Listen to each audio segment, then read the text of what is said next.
So 200 வருஷத்துக்கு முன்னாடி John டிமாண்டிங்கிறவர் வந்து போர்ச்சுகீஸ்லேருந்து வராரு. சென்னையில வந்து பிசினஸ் பண்ணணும்னு சொல்லிட்டு வராரு. அப்புறம் சரி ஓகேன்னு சொல்லி ட்ரீட்மெண்ட் கொடுத்துனே இருக்காங்க. திடீர்னு அவங்க ஒய்ஃப் மிஸ் ஆயிடுறாங்க. இந்த ரோடுல நடந்து போறாங்க. எங்களுக்கு மன்னிச்சிடுங்க டிமாண்டி, உங்க ஒய்ஃப்க்கு இந்த மாதிரி ஆனது ரொம்ப கஷ்டமா இருக்கு. ஆனா இன்னொரு கஷ்டமான விஷயத்தை நீங்க தாங்கிக்கணும், உங்க பையன் வந்து இறந்துட்டாரு.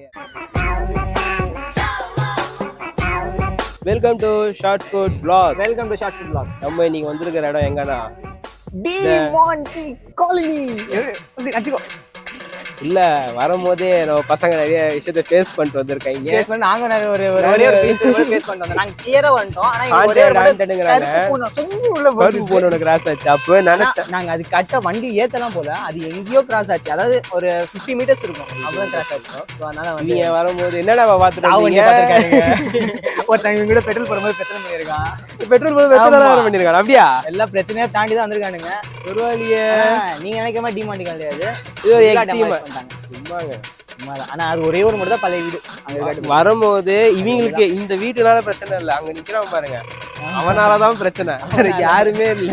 ஆமா, அல்லான்னு வர நினைச்சா வரலாம், ஆனா வரமாட்டாங்க. இத்தனை நாளா பத்திரி அல்லான்னு வந்துட்டு இருந்தா, ஒழுங்கா வந்துட்டு இருந்தா, பிரச்சனையோட வரும்போது பிரச்சனை தான் வருவான். சோ இன்னைக்கு என்ன பார்க்க போறோம்னா, சென்னை சீஸோட எபிசோட் 6 டிமாண்டி காலனியோட ஹிஸ்டரியை தான் நம்ம வந்து தெளிவா பார்க்க போறோம். சோ வீடியோக்குள்ள போயிடலாமா? Let's go.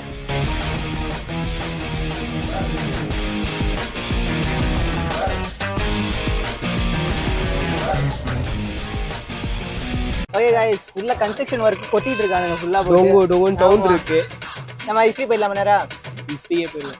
ஓகே, ஹிஸ்டரி சொல்ல போறியா? ஒரு கரெக்டா இப்போ வந்து டிமாண்டி காலனியோட ஹிஸ்டரி, டோட்டல் ஹிஸ்டரி வந்து இப்போ நம்ம தெரிஞ்சுக்க போறோம். அதாவது என்ன ஹிஸ்டரி அப்படின்னாக்கா, ஒரு 200 வருஷத்துக்கு பின்னாடி போனோம். அவரோட ஹிஸ்டரி தெரிஞ்சுக்கணும்னாக்கா 200 years பின்னாடி போனோம். மனுஷன் வேற லெவல்ல வாழ்ந்துட்டே இருப்பான். அதாவது ஒரு KGF படம் ஒரு ரேஞ்சில் கூட நம்ம சொல்ல போற கதை. ஸோ 200 வருஷத்துக்கு முன்னாடி ஜான் டிமாண்டிங்கிறவர் வந்து போர்ச்சுகீஸ்லேருந்து வராரு. சென்னையில் வந்து பிஸ்னஸ் பண்ணணும்னு சொல்லிட்டு வராரு. வந்துட்டு பிஸ்னஸும் பண்ணுறாரு. என்ன பிஸ்னஸ் பண்ணுறாரு அப்படின்னாக்கா, ஒரு பேங்க்கை விலைக்கு வாங்குறாரு. என்ன பேங்க் அப்படின்னாக்கா, இந்த போர்ச்சுகீஸ்லேருந்து வந்தவங்க, பிரிட்டிஷ்காரங்க எல்லாருக்கும் வந்து ஃபினான்ஸ் மாதிரி கொடுக்குறாரு. மீனவர்கள் சமுதாயம் தான் நம்ம அதிகம், அவங்களுக்குலாம் ஃபினான்ஸ் மாதிரி கொடுத்து காசு கொடுத்து உதவி பண்ணுறாரு. அப்போ இவர்கிட்ட வேலை பார்க்குறவங்க மட்டுமே பார்த்தா 30,000 பேர் வேலை பார்க்குறாங்க டோட்டலாக. இந்த ஃபர்ஸ்ட் அவர் வாங்கும் போது அந்த பேங்கோட பேர் என்ன அப்படின்னாக்கா, இது எழுத்து கூட சேர்த்து படிக்கவே முடியல, ARBUTHNT அப்படிங்கறது இந்த பேங்கோட நேம். ஏதோ இந்த போர்ச்சுகீஸ் நேம் அது. ஆமா, சரியா. அதுக்கப்புறம் இவர் என்ன பண்றாருனாக்கா, பெரிய மாத்துறாரு, டிமாண்டி அப்படின்னு சொல்லிட்டு பேங்க் பேரை வைக்கிறாரு. வச்ச அப்புறம் என்ன பண்றாருனாக்கா, பேங்க் நல்லபடியா போயிட்டு இருக்கு, ரன் ஆயிட்டு இருக்கு. ரன் ஆனோட என்ன ஆகுதுனாக்கா, கொஞ்ச நாள் கழிச்சு இவர் கல்யாணம் பண்றாரு. கல்யாணம் பண்ணி நல்லபடியாக போயிட்டு இருக்குது. அவங்க ஒய்ஃப் வந்து திடீர்னு சடன்லி அவங்க வந்து கொஞ்சம் மென்டலி அஃபெக்ட் ஆகிறாங்க. நல்லாவே மென்டலியாக, கொஞ்சம்லாம் இல்லை, நல்லாவே மென்டலியாக அஃபெக்ட் ஆகிறாங்க. அஃபெக்ட் ஆனோடனே இவருக்கு வந்து மனசு கஷ்டமாயிருது. அப்புறம் சரி ஓகேன்னு சொல்லி ட்ரீட்மெண்ட் கொடுத்துனே இருக்காங்க. திடீர்னு அவங்க ஒய்ஃப் மிஸ் ஆயிடுறாங்க. இந்த ரோடுல நடந்து போறாங்க. நடந்து போய் சென்னை. அப்ப சென்னைனா என்ன, ஒரு குட்டி ஊர் மாதிரி தானே இருக்கும். அதுக்குள்ளேயே நடந்து போய் கோவலம் வரைக்கும் போயிட்டாங்க. கோவலம் போயிட்டு அங்க பார்த்தா சர்ச் ஃபாதர்ஸ் எல்லாமே இது டிமாண்டியோட ஒய்ஃப் ஆச்சுன்னு சொல்லிட்டு எல்லாரும் பிடிச்சி வச்சிருக்காங்க. டிமாண்டியோட தகவல் கொடுத்து டிமாண்டியும் வந்து அவங்க ஒய்ஃப் கொடுத்ததுக்கு ரொம்ப நன்றி அப்படின்னு சொல்லி சொல்றாரு. அப்ப சர்ச் ஃபாதர் சொல்றாரு, என்ன நன்றி சொல்லாதப்பா, ஆண்டவர் நன்றி சொல்லு, இதுக்கு நன்றி இதுவா நீ வந்து எங்களுக்கு ஒரு சர்ச் கட்டி கொடுங்கன்னா, இவரும் ரொம்ப சந்தோஷமா சர்ச்சை கட்டி கொடுக்குறாரு. சர்ச்சை கட்டி கொடுத்ததுக்கு அப்புறம் இவரோட பிஸ்னஸ் ஹோன்னு வளருது. சர்ச்சை கட்டின பறக்குது இவரோட பிஸ்னஸ். இன்னும் இவர் தான் மெயின் பணக்காரர் சென்னையில, இன்னும் மெயின் பணக்காரன் ஆகுறாரு, இன்னும் கோடீஸ்வரன் ஆகுறாரு. அப்ப இவருக்கு ஒரு பையன் பிறக்குறாங்க, கிறிஸ்டோபர் டிமாண்டி. பிறந்ததுக்கு அப்புறம் என்ன ஆகுதுனாக்கா, பையனை வளர்க்குறாங்க. இங்கேதான் வளர்க்குறாங்க பையனை. ரொம்ப சந்தோஷமா ஜாலியா போயிட்டு இருக்கிற ஒரு ஃபேமிலி தான். பையனை வந்து நல்லபடியா வளர்க்குறாங்க. பையனுக்கு வந்து ஹையர் ஸ்டடீஸ்க்காக வந்து ஜெர்மனி அனுப்புறாரு அவங்க அப்பா பிளான் பண்ணி. டிமாண்டி வந்து இதுக்கு மேல பையன் இங்க எந்த வேலைக்கு ஆகாது, ஹையர் ஸ்டடீஸ்க்கு நம்ம வந்து இதுக்கு ஜெர்மனிக்கு அனுப்பிச்சிடலாம் சொல்லி ஜெர்மனிக்கு அனுப்பிச்சிடுறாரு. பையன் ஜெர்மனிக்கு போய் கொஞ்ச நாள் ஆகுது. பையனுக்கு 22 வயசு ஆகுது. அவங்க அம்மா மறுபடியும் மென்டலி அஃபெக்ட் ஆகுறாங்க. அதாவது இந்த வாட்டி டோட்டல் முடிஞ்சு மென்டலி டோட்டல் அஃபெக்ட் ஆயிட்டாங்க. அஃபெக்ட் ஆனோன்னா டிமாண்டி வந்து ரொம்ப கவலையோட, ரொம்ப துக்கத்தோட ஒரு பையனுக்கு வந்து லெட்டர் எழுதுறாங்க. இந்த மாதிரி உங்க அம்மா வந்து மென்டலி அஃபெக்ட் ஆயிட்டாப்பா, நீ என்ன பண்ற, வரியா அப்படின்னு சொல்லிட்டு கேட்குறாங்க. கேட்டோன்னே பதில் அப்போல்லாம் என்ன, இந்த கடிதம் தானே அமுச்சிட்டு வெயிட் பண்ணணும், பதில் கடிதம் வர வரைக்கும் வெயிட் பண்ணணும். எங்கேயோ ஊருக்கு எங்கேயோ, ஆமா வெயிட் பண்ணணும். வெயிட் பண்ணிட்டு இருக்கும் போது பதில் கடிதம் வருது. டிசம்பர் மாதம் பதில் கடிதம் வருது. வந்தோடனே வேற யாரோ ஒருத்தங்க எழுதியிருக்காங்க, சாரி, எங்களை மன்னிச்சிடுங்க டிமாண்டி, உங்க ஒய்ஃப்க்கு இந்த மாதிரி ஆனது ரொம்ப கஷ்டமா இருக்கு. ஆனா இன்னொரு கஷ்டமான விஷயத்தை நீங்க தாங்கிக்கணும், உங்க பையன் வந்து இறந்துட்டாரு அப்படின்னு சொல்லிட்டு ஒரு குந்தத்துக்கு போடுறாங்க. டிமாண்டி மனசு உடைஞ்சு எப்படி இருக்கும் இங்க பாரு. இல்ல நிறைய பேர் சொல்றாங்க காசு இருந்தா சந்தோஷமா வாழலாம், பணம் இருக்கு, அந்தஸ்து இருக்கு, ஊரே தள்ளத்துக்கு வச்சு கொண்டாடுது. ஆனா ஃபேமிலி இல்ல, தான் வாரிசு மனசு உடைஞ்சு போய் ஒரே பையன் மனசு உடைஞ்சு போயிட்டு உட்கார்றாரு. மனசு உடைஞ்சு போய் என்ன பண்றாருனாக்கா ஹார்ட் பிரேக்கிங் ஆகி உட்கார்ந்து இப்ப வந்து இதோட கதை முடிஞ்சுச்சு. டிமாண்டியோட ஒரிஜினல் கதை இதோட முடியுது. இப்போ இந்த ஏரியாவை சுத்தி இருந்த மக்களோட காசிப்ஸ். இப்போ ஒரு பெரிய பணக்காரரு 30,000 பேருக்கு வேலை கொடுக்குறாரு, திடீர்னு ஒரு நாள் செத்துடுறாரு. எப்படி செத்தாருன்னு தெரியல. அதுதான் வந்து இந்த ஊர் மக்களோட பேச்சு. இப்போ அது என்ன பேச்சு அப்படின்னாக்கா, அப்ப இருந்தவங்க டிமாண்டி காலனியை சுத்தி இருக்கிற மக்களோட பேச்சு என்ன அப்படின்னாக்கா, ஒரு நாள் டிமாண்டி காலனி வந்து கொல்கத்தா போறாரு. அதாவது இது வந்து டிமாண்டி காலனி படத்துலயே இருக்கு இந்த கதை. இப்ப நான் சொல்ற கதை அப்படியே டிமாண்டி படத்துல நீங்க பார்க்கலாம். இவர் கொல்கத்தா போறாரு. கொல்கத்தா போயிட்டு என்ன பண்றாருனாக்கா ரிட்டர்ன் வராரு. ரிட்டர்ன் வந்தோம்னா பைத்தியமா இருக்கிற வைஃப் வந்து மாசமா இருக்காங்க. அத பார்த்து சுக்கு நூறாய் உட்கார்ற டிமாண்டி வந்து என்ன மனசு உடைஞ்சு போய் உட்கார. மனசு உடைஞ்சிருச்சு. இதுக்கப்புறம் இப்ப ஒண்ணுமே இல்லடா வாழ்க்கை, நமக்கு வாழ்க்கை அது. அவங்க வைஃப் வந்து எப்படி ரொம்ப வயசானவங்க, வயசாகிதான் மென்டலா அஃபெக்ட் ஆறாங்க, ரொம்ப வயசாயிடுச்சு அவங்களுக்கு. இவர் என்ன பண்றாருனாக்கா அவர் பேர்ல இருக்கிற ப்ராப்பர்ட்டிஸ், நிலம், இந்த பாதி சென்னையே டிமாண்டி இதுதான். அந்த மொத்த சொத்தையும் எடுத்து செச்சு பேர்ல எழுதி வச்சிடுறாரு. எனக்கு எந்த சொத்து வேணாம் அப்படின்னு சொல்லிட்டு செச்சு பேர்ல எழுதி வச்சிடுறாரு. எழுதி வச்சுட்டு என்ன பண்றாருனாக்கா அவரோட மனநிலைமை இப்ப எப்படி இருக்கு அப்படின்னாக்கா, இந்த ஊர் மக்கள் சொல்றது வந்து எனக்கு எதுவுமே வேணாண்டா, வாழ்க்கையே வேணாம் அப்படின்னு சொல்லிட்டு வெறுத்து தான் அவர் உள்ள போய் உட்கார்றாரு பங்களாக்குள்ள. எனக்கு தெரிஞ்சு இது டேக்ஸ் சைட் தான் பங்களா, எங்களுக்கு தெரியாது. ஃபுல்லா டெமாலிஷ் பண்ணி எனக்கு தெரிஞ்சு கண்டிப்பா இதான் பங்களாவா இருக்கு. ஏன்னா பெரிய சுற்றுலவு தான் இந்த இடம். ஏன்னா இதை விட எதுவும் பெருசு கிடையாது. ஆனா ஃபுல்லா இடிச்சிட்டாங்க.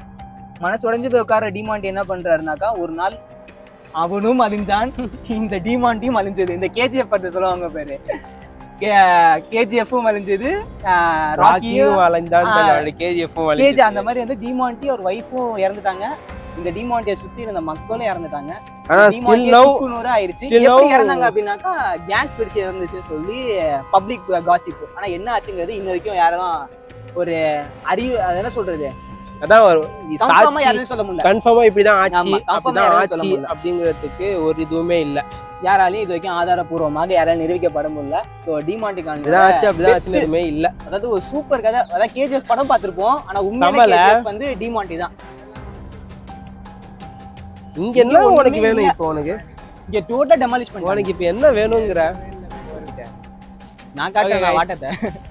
இதுதான் வந்துட்டு டிமாண்டியோட கட்டம். டேய் விசாலே, இப்படியே உள்ள போலாம்டா.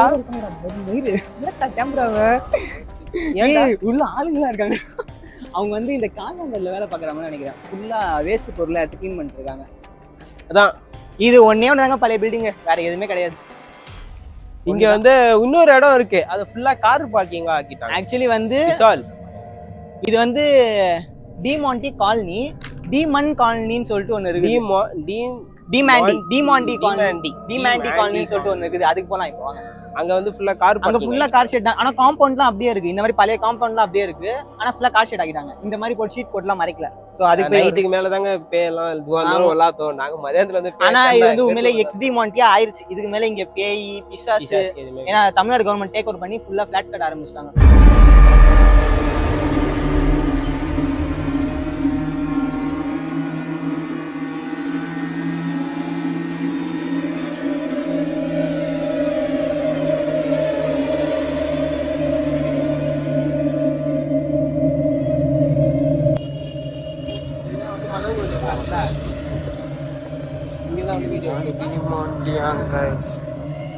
அவன் எங்கேயும் உள்ள போறான். அதெல்லாம் அவனை பேகி பிடிச்சிட்டு போகுது. பார்க்கிங் அலௌட் இல்லையா?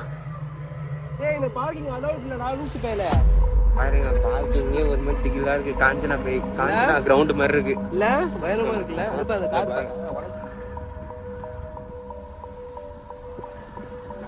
நான் ரொம்ப எக்ஸ்பெக்டேஷன் வச்சு வந்துடணும்னு நினைச்சிட்டேன். அதுவும் ஒரு பழைய வீடு மாதிரி இருக்கு.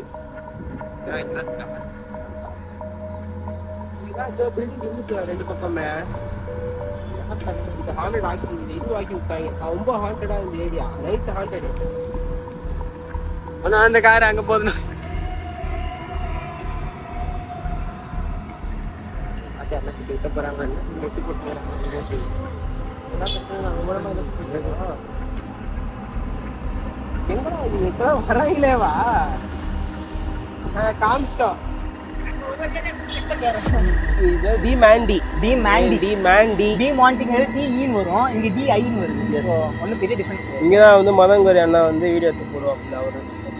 ஆமா ஆமா, அது ரொம்ப 8 வருஷத்துக்கு முன்னாடி பாரு. ரொம்ப முனையில வச்சிருக்கோம் மைக்கு, கீழே விழுந்துரும். கைஸ் இங்க எதுவுமே இல்லை, ஃபுல்லா கார் பார்க்கிங்கு, கார் ஷெட்டு ஃபுல்லா ஆக்கிட்டாங்க. இந்த கார் ஷெட்டுக்கே இவன் வந்து ஏதோ கதை சொல்றான். ஆமா கைஸ், இப்போ சம்பவம் அந்த நானும் பத்திரிக்கை பைக்ல வந்துருக்கும் போது இப்போ சம்பவம் அந்த ஃப்ரெஷ் சம்பவம். இவங்க முன்னாடி போயிட்டாங்க, நானும் இவன் என்ன பண்ண சும்மா இல்லாம உள்ள போனோம். உள்ள போய் பார்த்தாக்கா திடீர்னு வண்டி ஆஃப் ஆயிடுச்சு. ஆனே ஆக மாட்டேங்குது ரொம்ப நேரமா.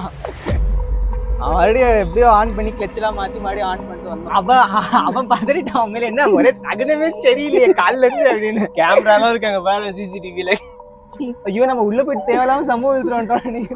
ஓகே கைஸ், சொன்ன மாதிரியே எக்ஸ் டிமாண்டி அதாவது டிமாண்டை டெமாலிஷ் பண்ணி எக்ஸ் டிமாண்டியா மாத்திட்டாங்க. ஸோ இதுக்குள்ள எதுவுமே கிடையாது, இதுக்குள்ள யாரும் பயந்து நடுங்கி எதுவுமே அவசியம் இல்லை.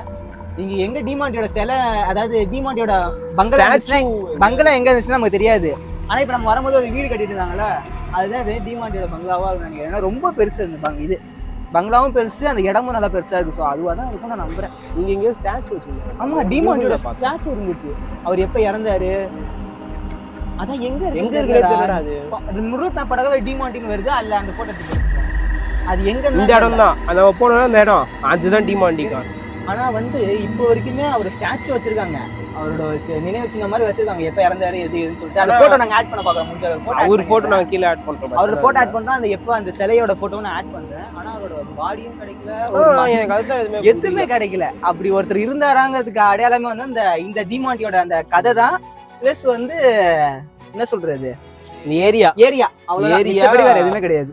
அந்த ஒரு பில்டிங் ஒண்ணு, அது அந்த ஒரு பில்டிங் அபேரண்டா இருந்துச்சு. இப்ப அதையும் இடிச்சுட்டே இருக்காங்க, கொஞ்சம் கொஞ்சமா இடிச்சுட்டே இருக்காங்க, அதையும் மாத்திடுவாங்க. டோட்டலாவே இன்னும் ஒரு 2-3 வருஷத்துல டோட்டல் டிமாண்டியா வந்து பணக்கார டிமாண்டியா போயிருங்கிறதுல வந்து பணக்கார கிடையாது. அவர் இருக்கும்போது பணக்காரங்களா இருந்தாங்க. இப்ப மறுபடியும் ஒரு எத்தனையோ 250-20 வருஷம் கழிச்சு இப்ப மறுபடியும் வந்து இது வந்து ஒரு பணக்கார ஊரா மாறப்போகுது, ஏரியாவா மாறப்போகுது. ஓகே, இப்போ நம்ம நெக்ஸ்ட் எங்க போறோம், ஏதாவது சாப்பிடுறது. ஓகே கைஸ், இப்போ நம்ம என்ன பண்ண போறோம்னாக்கா டிமாண்டி காலனியை விட்டு வெளியேற போறோம். எஸ், அவன் இன்னும் சாப்பிடாம இருக்கிறான் பாவம். நாங்க ஏதாவது போயிட்டு சாப்பிட்டுட்டு மீண்டும் சந்திக்கிறோம்.